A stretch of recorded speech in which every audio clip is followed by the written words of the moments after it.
night, an Edgewood man was murdered inside his own home. Now police are trying to hunt down those responsible for the crime. WMAR 2 News' Jeff Hager has more on what happened. Jeff.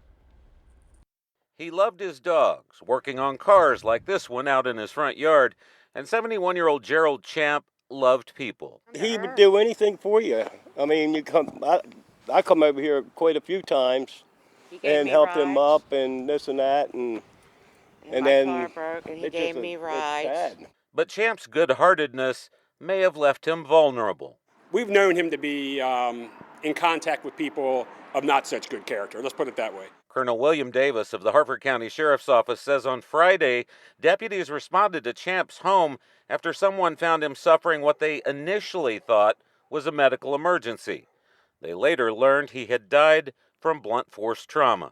This was a particularly brutal homicide as well. I don't want to go into the particulars of it because the investigation is still progressing, but we believe he died somewhere between the February 14th and February 18th when we discovered the body. Police say there were signs of a struggle inside the home, and family and friends say Champ's health in recent years may have made it difficult for him to fight back.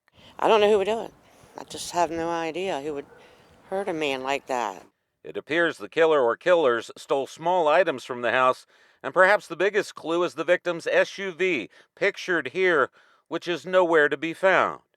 If you spot the missing vehicle, what the family describes as a goldish tan 2003 Ford Explorer with Maryland tag 09680HT, or if you have any other information which could help police, you're asked to call Metro Crime Stoppers at 1-866-7-LOCK-UP.